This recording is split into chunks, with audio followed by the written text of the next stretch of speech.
Hi, I'm Micah Clark. Thank you for joining us today. Today with us, I have a special guest who I've known for many years, someone you may know too and have probably seen on TV. She's one of the state's most premier news reporters. Her name is Niki Kelly, and I've known Niki for almost 25 years, maybe that long. She has done a phenomenal job as a news reporter. You may see her on Indiana Week in Review sometimes. I think I first met her when she was with the Fort Wayne Journal-Gazette years ago. She's probably interviewed me 50 times, and now we've turned the tables, and I finally get to ask a reporter some questions. So that'll be strange for me and for Niki, I'm sure. But Niki, thank you for joining us today. It's nice to see you. Nice to see you too. I love taking questions, so Yeah. let's do it. Well, good. Well, I wanted to ask people. I never wanted to be a journalist, but I find your job, having worked with journalists over the years, very fascinating.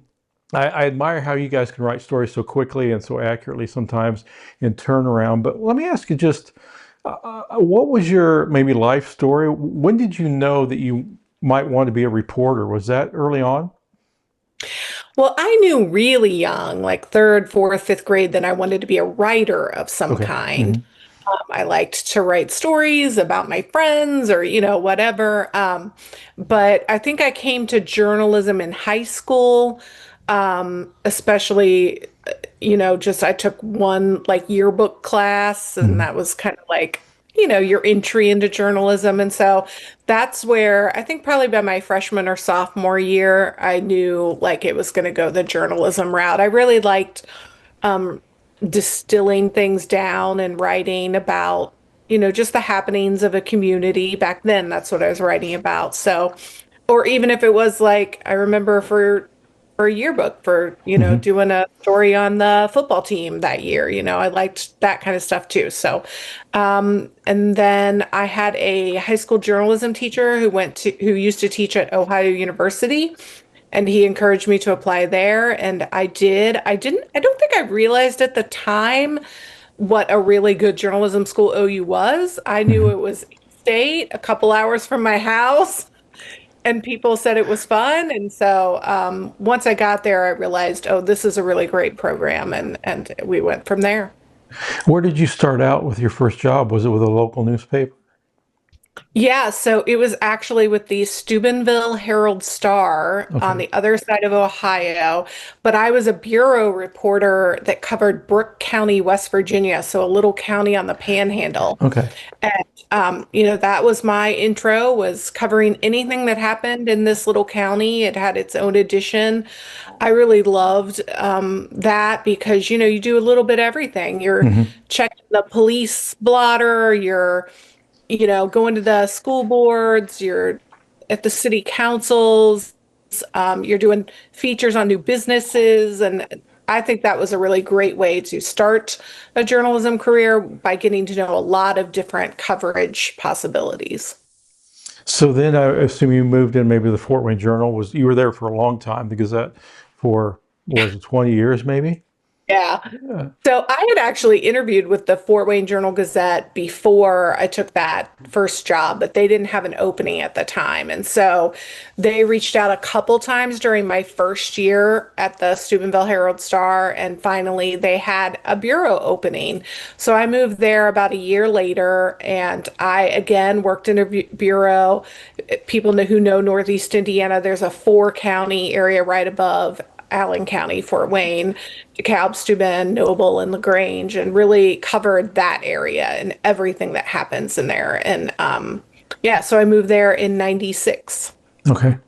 And then you started doing a little more state house things. Did that, I think you were just still doing that when you were with the Journal, because down, as people Yep. may know, if they've been to the state house in the bottom level, the basement, they have all the media huts. And Yeah, so I was actually a court reporter. I was covering state and federal courts for the Journal. And in the 99 session for us old people here, they were going to rewrite Indiana's property tax system because it had been found unconstitutional. We had a reporter down at the State House year round. They live down here, but she had pitched, "Hey, I need a little help because mhm. it's a budget year and we're going to rewrite our constitution." It was going to be a big one. So they sent a second reporter down, and that was me.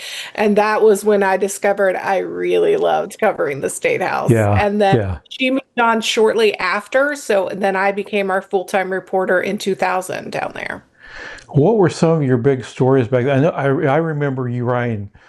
I remember seeing you on TV also when Governor O'Bannon passed away. That was, I don't think people can realize now how big that was and how unexpected that was.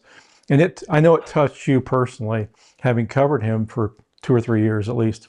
Yeah, that one it was obviously one of the biggest things you've covered. Covering a sitting governor Hmm. dying in office was, not what we woke up to do that Monday, and he actually didn't die until Saturday, but it was Hmm. this, entire week of not knowing if he would be alive in the next hour, and then, you have to figure out what happens, who's in Hmm. charge, what are the, mechanical things of the lieutenant governor kind of taking over. And then it was this weird thing where he was improving for a few days. Hmm. Then Hmm. the doctors were like, he's out of the woods, and then, died very quickly. So that entire thing was interesting because obviously we're source and reporter, but we're Hmm. also human beings, right? We Sure. share with each other, whether it be the press people in the office or the governor himself. You'll talk about what you did for the weekend, and he would always be showing us pictures he took, and Right. and so you see people hurting, and it's hard not to be a human in those moments. Yeah. So that was definitely one of the bigger, harder things over the I years. remember I was serving on they had a thing called the Indiana Education Roundtable, which is right below the Mhm. State Board of Education. And he would chair that with Sue Ellen Reed at the time. Yeah. And I remember talking to him just a few weeks before he passed about his log cabin. He lit up, he and his wife Judy live in a log cabin. Very nice man, and I don't care what party you line with. It was tragic, and I remember that was a big story. And there's been many since. But maybe what I'd like to ask you next is, when you look back at when you first started, how have things, I mean, technology has changed so much, but how has your daily job, or how has being a reporter changed over the last 20 years or so, just in terms of, I don't know, technology, or has I guess, is your daily work life similar to what it was back then, or have things changed quite a bit? I would say I mean, in essence, it's still the same in that you have a story idea, you figure out who you need to talk to, what documents you need, how you're going to go about the story. Hmm. But with the 24-hour news cycle, Yeah. yeah, it's a whole different world. When I was first in journalism, you really got to work on a story and craft it and hone it a little. Now, Hmm.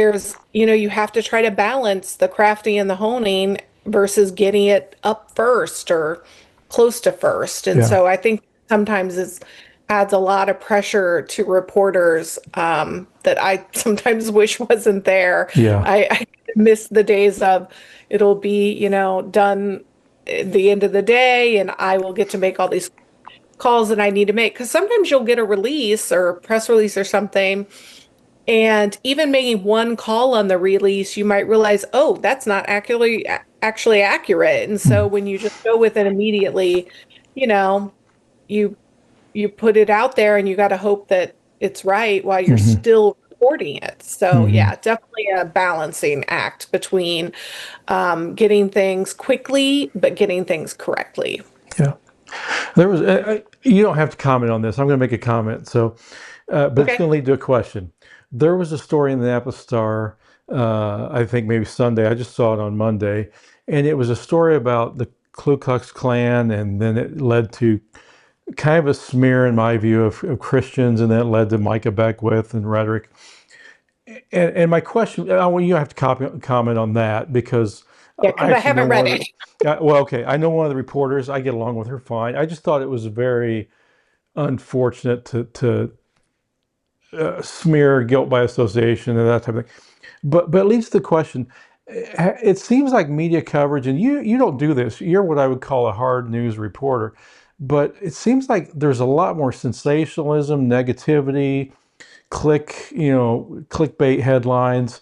I really appreciate that you do a lot of hard news, but it seems like that's less and less, and maybe it's because of that fast cycle that stories aren't so deep. But how has that changed, and how do you avoid? Because I don't see you doing a lot of those sensational, dramatic stories. I learn a lot from the stories you do, but I don't see Yeah. you as one who just puts something out there to provoke.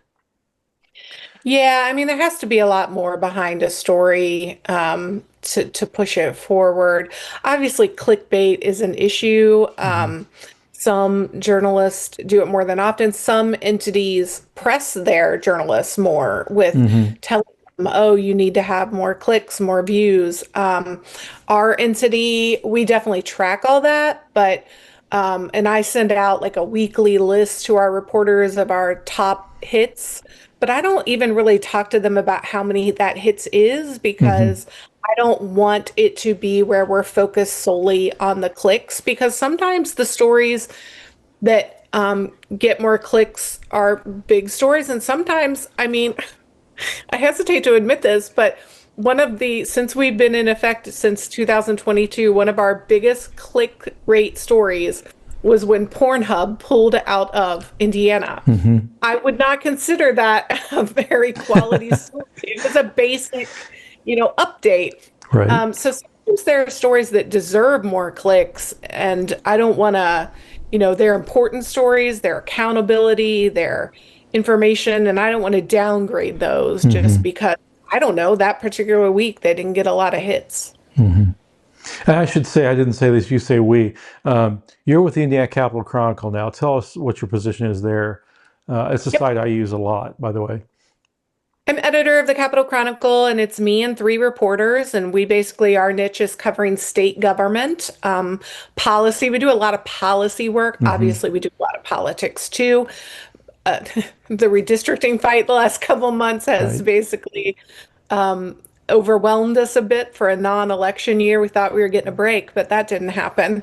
So yeah, so it's me and three reporters, and we all have ties to the State House and decent journalistic careers and history and experience. And so just to give an example, on this day we're recording this, we're covering a uh, police board action against a sheriff. We're at an energy task force and we're at a chamber legislative preview. So we're trying to Okay. cover all of state government and how it impacts Hoosiers. Well, I find it as somebody who writes a weekly email and tries to educate our followers, it's harder to get state news than it used to be. And in a lot of places you have to, I see good stories I like to read, but I can't use resources to sign up and pay for all these things. And so I appreciate that the Capitol Chronicle is free and provides good information. Um, I've been down at the State House for 35 years. I've never seen the legislature start before January. And we had the situation with the governor calling a special session, and then they're going to start in December. And now maybe they're not. Maybe it's January, which is fine with me. I need time to get ready.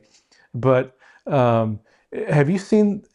What are some of the strange things? Is that one of the strangest things Now, you've seen? I do remember a time there was back in maybe, I don't know, like the early 2000s, there was a time when, you know, how cyclical property taxes are. And Hmm. there was a period Hmm. where property taxes had spiked or something. And I do remember them doing some hearings, some Hmm. committee hearings in December so that they could get a jump on a bill and getting it Sure. out immediately in January. So I do remember that happening once before. And obviously, we've had occasional special sessions over the years, Hmm. usually budget related. Right. Right. Obviously, this one, when originally called by the governor, was focused on redistricting. We had one in 2022 that was focused on abortion. The interesting thing is I could not find, and I have this amazing book. It's called The Centennial History of the General Assembly. And I went through, I couldn't find an example of lawmakers not coming in when a governor called them. Right. But, I can't 100% say that's unprecedented. But like I said, I looked pretty hard. So Yeah. that is definitely outside the norm for the Senate to decide not to come in. Yeah. I think there's a question out there too, is when the governor calls a special session, I know the legislature can pick different dates and things like that within 30 days, and there's time they have to start and finish. I don't think is there a question out there, can they not meet when the governor calls a special That's what I session? mean. Yeah. I mean, that's kind of what we're looking at. If you read the direct wording in both the Constitution and the code, there's nothing that actually explicitly says they have to come in. It's Hmm. sort of silent. It just says he may call the special session. And then under another section, it says the special session cannot exceed, 30 calendar days and 40 session days, or I think I have that Hmm. backwards. But there isn't an explicit, they shall meet, they must Right. come in It's just kind language. of implied. Yeah. Correct. Yeah. Well, this will be Yeah. interesting. What do you see as we get close to General Assembly, whether it's December or January? What kind of things do you see them looking at this session in You the know, the short only session? Yeah, the only one I've heard a lot about so far is that they're going to have to make tweaks to the property tax overhaul they did last year. There were some things done quickly there at the Hmm. end that are having some different impacts on local governments. So they are going to have to make some changes to that, either change it altogether or delay it, things like that. That'll be one. I don't know. We might have to do some possible changes in funding for things like SNAP, as the federal government is Hmm. going to start paying less on SNAP than they used to. Um, Part of this special session was supposed to be about looking at our tax code and Right. mirroring it up to the federal tax code because of some changes that were made. So I presume they'll have to do that. But otherwise, I don't, yeah, there's always education Right. bills. That's always a big one. I don't see them doing like big road funding or anything like that. So it's probably going to be a little, hit and miss on major issues for this year. And I don't think they're going to stay longer than they have to. I think this will probably be a pretty short session. Yeah. Yeah, I mean, it seems like they back it up a few days every year, right? You've Hmm. seen it. Hmm. They like getting out a few days early. And so technically March 14th is when they have to get out by, but I wouldn't be surprised if it was the week before. Yeah. You wrote an article recently about all the boards and panels that are, and there's like 250 of them. And there's always talk about, should we streamline these? Are we wasting money on these? Of course, every issue with a panel or a committee has a special interest behind it. But do you think they'll look at that, or is that something we're going to hear about for the next, like we've heard about for years, we'll still hear about? Do you know? Yeah, I definitely think there will be a bill to eliminate some.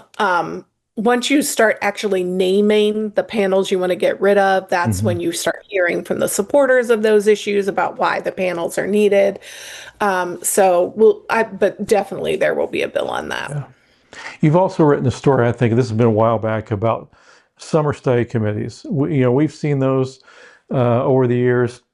And the cynical people will say a summer study committee is just a way for a legislator to make per diem, make money for going to the state house. But do those need?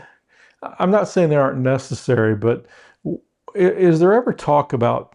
I know there's a lot more requests than they have, but has there been talk of trimming those down, or? Well, a couple of years ago, they did. They made it so that they have to go through the legislative council now, and then the Okay. council has to vote on them. So there have been fewer Hmm. of them. And I did write something about it. I Hmm. actually have a problem with them in theory. There's a lot of interesting reports that get made during these documents that are available for Hoosiers. You can learn a lot about a Hmm. topic. My issue is that they just hear the information and then that's Right. it. They Yeah. never even agree on any recommendations. No one wants to go on the record yet on where Right. they think something should go. So, I certainly think they can be helpful at times, but in general, if I were in charge, and trust me, you don't want me. Well, I could never be in charge. Me either. Can't, I can't play the game. Yeah. But but if I were in charge, I think there would be some sort of discussion with lawmakers about, look, let's not waste this time. Let's not just Hmm. have two meetings, listen to some hearings, and then say, we don't have any recommendations. Let's try to Yeah. actually get some work product out of it. Well, and sometimes even when they do recommend a bill from, they come back in January and they say this bill was recommended in a summer state committee, and it almost means nothing. Yeah. Uh, Yes. it's a nice thing for them to say, but I don't see it giving a lot of push behind those bills. Sometimes it does, but not often. Yeah. Because just because it was recommended, the full Right. legislature doesn't have to, Right. acquiesce to that. So. Yeah. Well, I'll ask you this, since it's probably still going to be an issue next week, or who knows what will happen. We're recording this on Monday. Who knows what will happen this week by the time you see this on Friday? But what is redistricting dead, or what do you think's going to happen? I mean, we've got these national forces, and then we've got local, and you've got the question about the whole thing of the governor calling a special session. The House looked like they were going to move, and then the Senate said no. Do you think that's over, or what do you think? I mean, as I tell a lot of people, I hardly ever call things dead in the General Assembly Until because sign there's you so die. many ways around things. Right. I think a lot of it will depend on how the House reacts. Mm-hmm. If the House would say, hey, we're still coming in on December 1st Mm-hmm. and we're going to have hearings and we're going to file a bill and, move forward on this, that would put some crazy pressure on the Right. Senate. So also depends how much further Donald Trump gets involved. Mm-hmm. He's obviously very mad at some Mm-hmm. Republicans. He's wanting some of them to come DC and talk to him. So no, there are certainly possibilities, for them to still come in, Yeah. depending on how things unfold in the next Yeah. few days. Well, thank you. I appreciate you giving us some insight on what it's like to be a reporter and some of the things you've covered over the years. I know you're busy. You're working from home today, and you probably have several stories you're working on. But I just appreciate you joining us today, and appreciate the work you do. Um, and I do appreciate the Capital Chronicle, because it is hard to find uh, state house reporting as much as it used to be. And there were let's just put it this way: there were papers when I first started. I mean, the media was just full down there, um, and there's probably only a fraction of reporters, and most of them are young. So I appreciate the institutional knowledge you have and the work that you do down there. Well, thanks so much, Micah. Yeah, we love what we're doing, and we think we're filling an important gap and helping keep Hoosiers aware of what's going on in their government. Well, and we don't always agree on things, and that's fine. I do appreciate when you've reached out to me and asked me for a review, and you've been always been very fair to me, and that's all we can expect, and I appreciate that. And just thank you for the work you do, and I'm glad you chose the career you did, because I think you do great things for Hoosiers. So am I. It turned out to be a pretty good choice back Good. in fifth grade or whatever it was.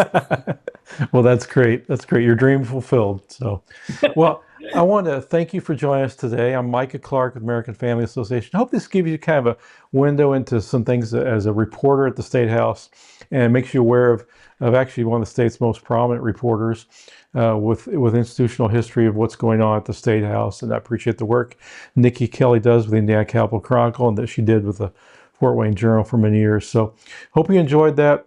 Thank you for joining us today. Have a wonderful weekend.